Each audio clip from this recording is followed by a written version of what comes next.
बिस्मिल्लाहिर्रहमानिर्रहीम। अस्सलाम वालेकुम नाज़रीन, मैं अहमद फवाद हूँ और आप मेरा यूट्यूब चैनल देख रहे हैं।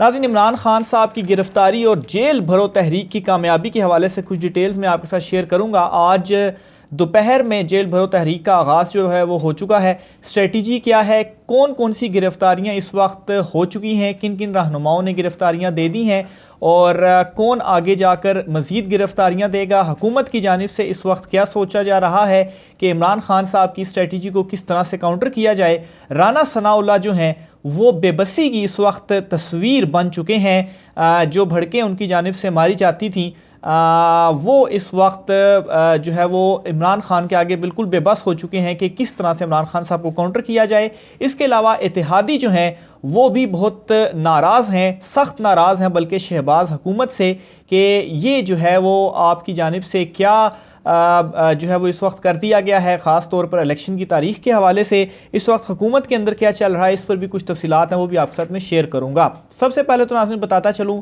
कि पाकिस्तान तहरीक इंसाफ की जो जेल भरो तहरीक है, इस तहरीक के मुताबिक आज 22 तारीख से इसका आगाज़ होना था और 1 मार्च तक ये चलेगी। और ये जो 7 दिन हैं, 7 मुख्तलिफ शहरों से रोज़ाना की बुनियाद पर जो गिरफ्तारियां हैं वो दी जाएंगी। अब इसमें सबसे इंपॉर्टेंट जो क्वेश्चन है इमरान खान साहब की गिरफ्तारी के हवाले से कि क्या इमरान खान साहब खुद भी गिरफ्तारी देंगे। इस पर आपको बताता चलूँ कि 5 अहम रहनुमा हैं जिनके हवाले से ये डिसाइड किया गया है कि वो गिरफ्तारी देंगे, यानी कि इनमें इमरान खान साहब नहीं हैं। इमरान खान साहब गिरफ्तारी नहीं देंगे।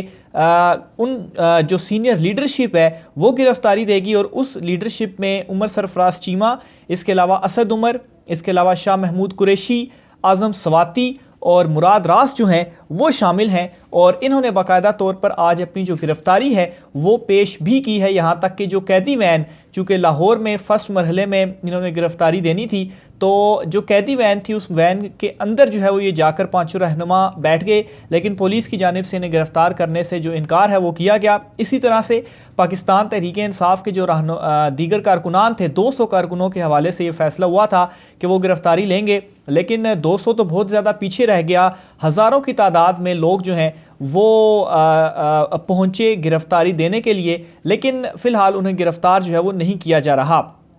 हुकूमत किस तरीके से उन्होंने डराया धमकाया तलबा को, बिज़नेस कम्युनिटी को, लेकिन उसके बावजूद भी ये तमाम तर जो लोग हैं वो गिरफ्तारी के लिए आए, इस पर भी मैं आपको जो है वो आगे चलकर बताऊंगा। बहरहाल ये जो 5 रहनुमा थे ये आज इन्होंने अपनी कैदी वैन में भी ये रहे और जो कारकुनान थे वो भी बड़ी तादाद के अंदर पहुँचे, लेकिन आज गिरफ्तारियाँ नहीं हो सकी।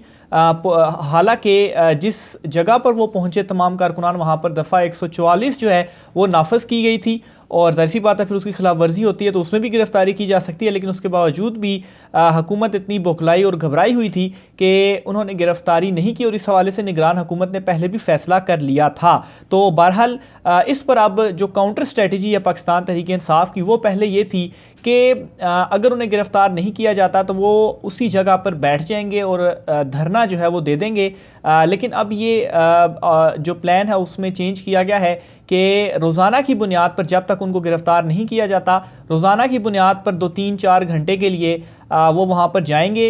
सीनियर लीडरशिप भी जाएगी, कारकुनान भी होंगे और वो अपनी गिरफ्तारियाँ जो है वो पेश करेंगे। लेकिन अगर उन्हें गिरफ्तार नहीं किया गया तो उसके बाद पुरअमन तौर पर मुंतशिर जो है वो तमाम तर हो जाएंगे। तो अभी की भी लेटेस्ट डिटेल्स यही हैं कि कुछ देर के बाद तमाम कारकुनान और लीडरशिप जो है वो गिरफ्तार ना होने के ऊपर मुंतशिर जो है वो हो जाएगी और कल से दोबारा से इसका आगाज़ हो जाएगा। यानी कि आज सिर्फ लाहौर में हुआ है तो कल ये होगा कि कल 2 शहरों में होगा, लाहौर में भी होगा और जो स्ट्रेटजी के मुताबिक 23 तारीख को जिस शहर में होना है उस शहर में भी होगा। तो यूँ मुल्क भर में ये जो सारा सिलसिला है वो चल पड़ेगा।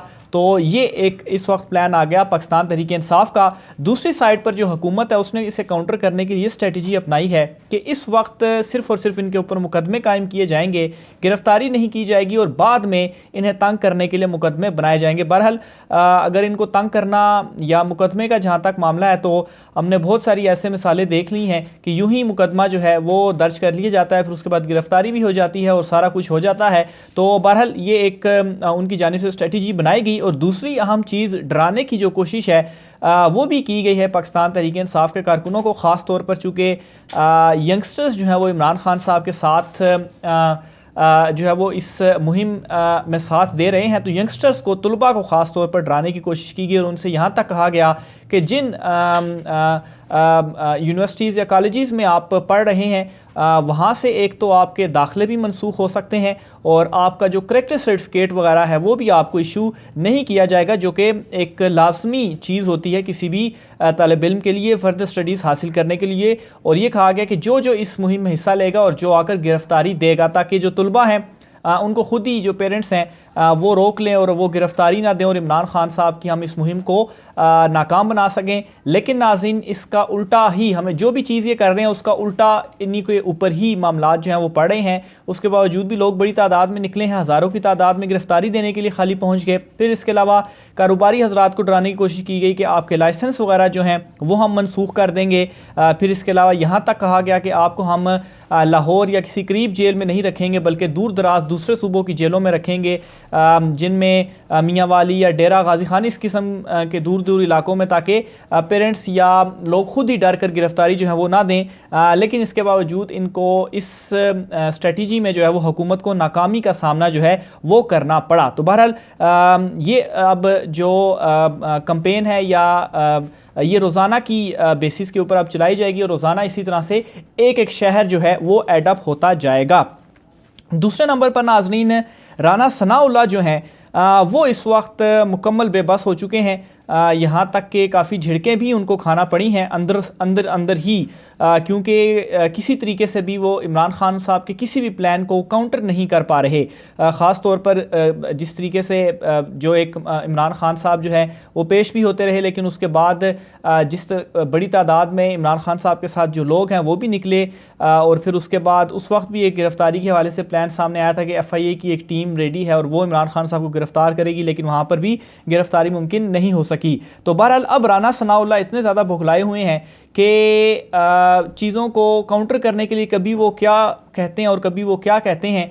कभी वो कहते हैं कि हमने इमरान खान को गिरफ़्तार करना ही करना है और फिर उसके कुछ ही घंटों के बाद वो कहते हैं कि नहीं, हमने इमरान खान को गिरफ़्तार नहीं करना बल्कि हमने ये करना है कि इनको थकाना है, भगा भगा कर थकाना है। तो बुनियादी तौर पर इस वक्त इमरान खान साहब इनके साथ ये कर रहे हैं कि इनको भगा भगा कर और घसीट घसीट कर वो थका रहे हैं। और इमरान खान साहब तो कह रहे हैं कि ठीक है, गिरफ़्तार करना चाहते हैं तो आ जाए, मुझे कोई मसला नहीं है। लेकिन हुकूमत की जानिब से इस तरह का स्टेप जो है, जो एक अवामी रिएक्शन है, कई मरतबा प्लान और कोशिश की गई लेकिन इस चीज़ की हिम्मत नहीं कर पाए कि इमरान खान साहब को जो है वो गिरफ़्तार कर सकें। फिर इसके अलावा यहाँ तक अब नौबत आ गई है कि ये कहने लग पड़े हैं कि इमरान खान जो है वो ट्विटर के ऊपर ट्रेंड चलाकर 4-5 हज़ार लोग जो है वो इकट्ठे कर लेता है और उनको बुला लेता है। तो इसमें तो अव्वल ख़ुद ही इन्होंने अपनी शिकस्त को तस्लीम किया है, क्योंकि मरियम औरंगज़ेब तो कहती हैं कि 200 लोग सिर्फ इमरान खान की पेशी के ऊपर आए थे। तो एक तो ये ख़ुद मान गए हैं कि 4-5 हज़ार लोग जो हैं, जो इससे ज़्यादा ही थे लेकिन चलें 4-5 हज़ार पे तो ये मान गए। और फिर उसके बाद ये भी मान गए कि सोशल मीडिया ट्रेंड की वजह से वो तमाम तर जो लोग हैं वो आए, तो वो ट्रेंड इमरान खान ने या सोशल मीडिया ने नहीं, वो ट्रेंड यूँ ही लोगों ने जो है वो चलाया था। और अगर आप वाकई ये समझते हैं कि सोशल मीडिया के ऊपर एक ट्रेंड चलाने की वजह से लोग बाहर निकल आते हैं, तो आप भी फिर इस तरह के जो ट्रेंड्स हैं वो चला लें और लोगों को बाहर बुला लें। तो बुनियादी तौर पर आप इस तरह के ट्रेंड नहीं चला सकते, क्योंकि ये ट्रेंड जो है वो आम आवाम जो है वो ख़ुद इसके ऊपर जो पार्टिसिपेट है, जो एक्टिवनेस है वो शो करती है। तो ये इस वक्त राना सनाउल्लाह की हालत हो चुकी है, मुकम्मल तौर पर भुखलाए हुए हैं कि क्या करना है या क्या नहीं करना। और दूसरी तरफ जो इत्तेहादी हैं वो भी इस वक्त हुकूमत के ऊपर चढ़ाई कर रहे हैं कि आखिर सदर मुमलिकत ने जो इलेक्शन की डेट दे दी है वो उन्होंने कैसे इलेक्शन की डेट दे दी है। आप तो हमें कहते थे कि कोई डेट नहीं आएगी और तमाम तर जो चीज़ें हैं वो हमारे कंट्रोल में हैं। तो ये इस वक्त इत्तेहादी भी इनके ऊपर चढ़ाई जो है वो कर रहे हैं। दूसरी तरफ आसिफ जरदारी पीछे बैठकर जो है वो सारे खेल का तमाशा देख रहे हैं। फ्रंट फुट के ऊपर नून लीग है और नून लीग का इस वक्त वैसे ही सफाया हो चुका है। जो बच्ची कुछ इनकी थी भी, पंजाब के ऊपर होल्ड था भी, तो उससे भी ये हाथ धो बैठे हैं। और आखिर में नाज़रीन, इमरान खान साहब के हवाले से भी आपको बताता चलूँ कि जो बैंकिंग कोर्ट थी जहाँ पर इमरान खान साहब की जो पेशी थी वो होनी थी, लेकिन इमरान खान साहब ने बुरी ज़मानत थी और वो फिर पेश नहीं हुए और फिर जो फ़ैसला था वो चूँकि हाई कोर्ट में दरख्वास्त चली गई थी इस्लामाबाद हाई कोर्ट में, इस वजह से वो फैसला जो है वो मौखर हो गया। तो आज उसके ऊपर भी समाअत थी इस्लामाबाद हाई कोर्ट में। तो इसमें ये हुआ है कि इस्लामाबाद हाई कोर्ट ने 28 फरवरी की जो मोहलत है वो इमरान खान साहब को दे दी है कि 28 फरवरी तक जो है या 28 फरवरी को बैंकिंग कोर्ट में इमरान खान साहब जो हैं वो पेश हों। तो वैसे भी ये जो पूरा हफ्ता है 28 फरवरी तक, कल भी मैं डिटेल बता चुका हूँ कि बहुत ज़्यादा इंपॉर्टेंट है। जितनी ज़्यादा इसमें इलेक्शन तारीख के हवाले से, सुप्रीम कोर्ट के हवाले से, साइफ़र के हवाले से और इमरान खान साहब की पेशियों के हवाले से और ये जो तहरीक का आगाज़ हुआ है इस हवाले से तमाम तर जो चीज़ें हैं सारी की सारी जो पिक्चर है वो भी क्लियर हो जाएगी। तो इस हवाले से जो भी मज़ीद होता है आपके साथ शेयर करता रहूँगा। राय का सर कीजिएगा। मुझे इजाज़त दीजिए। अल्लाह हाफ़िज़।